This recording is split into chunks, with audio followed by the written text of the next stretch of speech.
The goal of every sports season, the crowning achievement that all fans hope for, is to win a championship. And with the Cardinals putting on a stellar spring training performance so far, it seems like fans have a lot of good stuff to look forward to in 2023.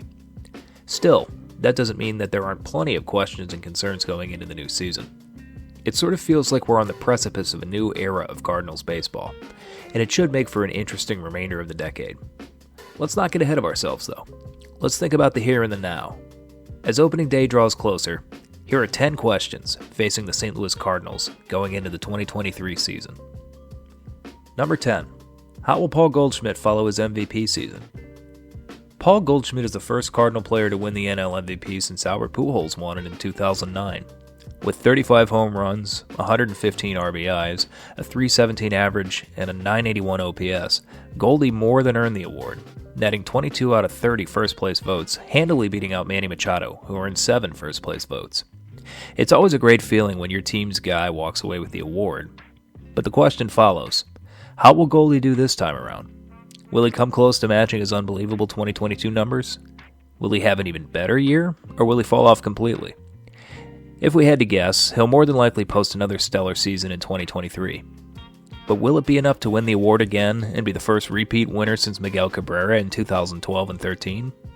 We'll see. Number 9. How will the Cardinals adjust to life without Yadi? Yadier Molina is a once-in-a-generation talent. Leading the Cardinals to 2 World Series, spending his entire career with the club, winning a stupid amount of gold and platinum gloves, and standing up for the entire city of St. Louis against noted idiot Brandon Phillips, Molina was just as important to the Cardinals and Cardinal fans off the field as he was on the field. He absolutely, without question, deserves the peace and rest of retirement after an all-time great career, and his legacy is solidly cemented forever as a sure first-ballot Hall of Famer. The question is, how will the team, and the fans for that matter, adjust to life without Yadi? The squad went out and got an excellent replacement in Wilson Contreras, and he's already more than shown he'll fit in both with the team and the fans. But many of us longtime Cards fans have dreaded the day when the team would be without Yadi. Now that that day has finally come, we'll have to see how long it takes to get used to his absence. Number 8. What will Adam Wainwright's final season look like? Speaking of longtime Cardinals veterans we can't imagine life without, Adam Wainwright has said that 2023 will be his last ride. Everyone thought he would go out with Pujols and Yadi, which, let's face it, would have been pretty special, but the legendary Redbird ace thinks he has one more year left in him. Waino's style has certainly changed a bit over the years, transitioning from a closer to a starter and, in more recent years, adjusting to a sharp drop in the velocity of his fastball. But his breaking stuff has always been nasty, and he can always lean on his classic curveball to get him out of a jam. Whether Wainwright's last season is plagued with injuries, short hooks, and losses, or he experiences good health, deep games, and more W's in his win column remains to be seen, but obviously, we're hoping for the latter. Number 7. Will Oli Marmol experience a sophomore slump? Oli Marmol's first regular season as a manager went about as well as it could have. The team finished 24 games above 500, winning 93 games and finishing first in the NL Central. With the Brewers finishing 7 games behind the Cards, the division was locked up pretty handily. At the same time, Marmol got to lean on the veteran experience of guys like Albert Pujols, Yadier Molina, and Adam Wainwright. We certainly don't want to take away from Marmol, but his 2022 regular season was set up well for success from the get-go. The postseason, on the other hand, was a bit of a disaster. The Cardinals succumbed to the new best 2 out of 3 wildcard format, losing 2 to Philadelphia, at home no less, ending their feel-good regular season on a pretty sour note. With a clean slate, how will Oli do this time around? Will the team win the Central again? Will they make a deep playoff run, or will they miss the postseason entirely? Whatever happens, we're definitely rooting for Oli to be successful through September and beyond. Number 6. How will the defense do? Remember that time in 2021 when the Cardinals literally won over half the National League Gold Gloves?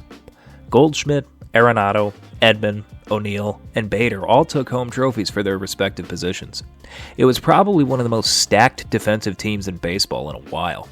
2022 was still a great defensive year, but this time around only 2 Cardinals, Arenado and Donovan, took home Gold Gloves. Don't get us wrong, 2 Gold Gloves is still amazing, but you get the point.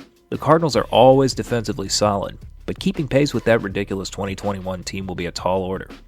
The franchise has always been very defensive-minded, though, ever since Ozzie Smith backflipped into our hearts in 1982.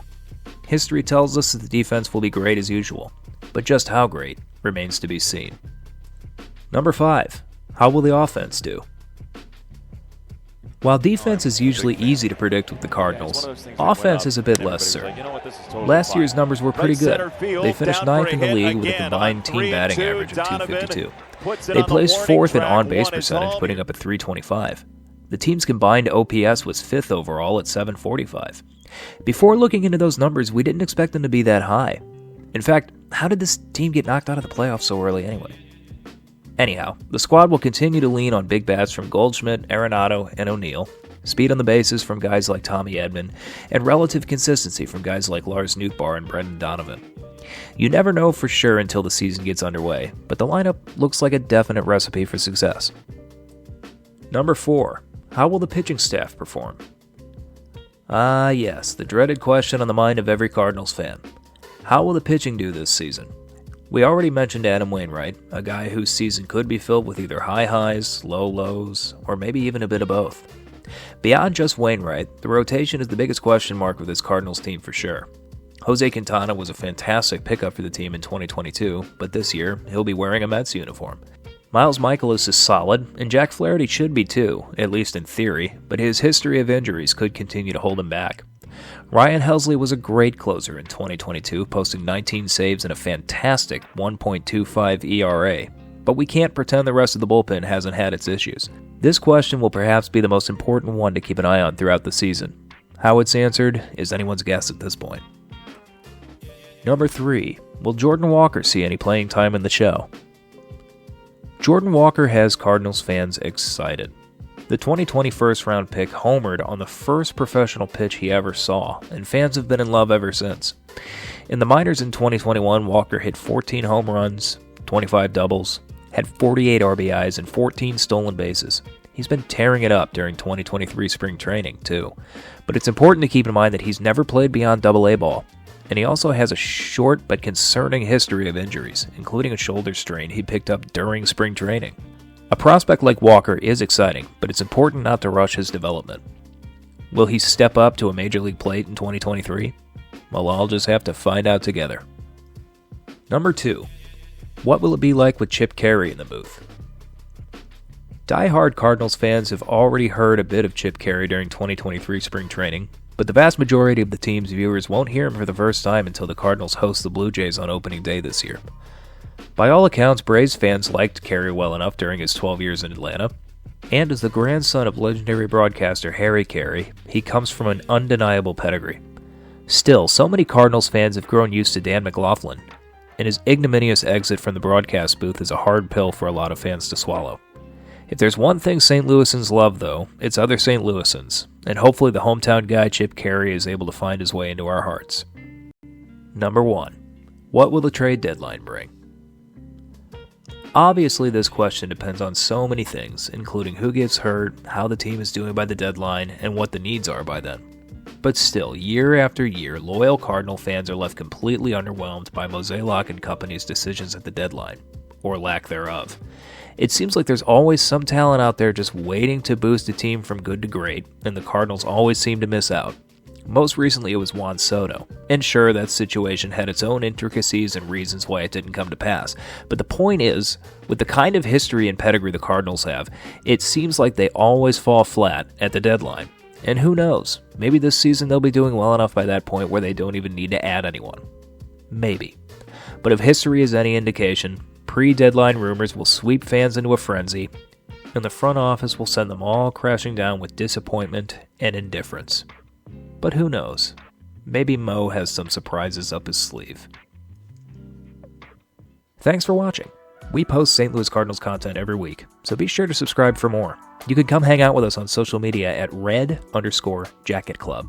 Thanks again for watching, and let's go Cardinals.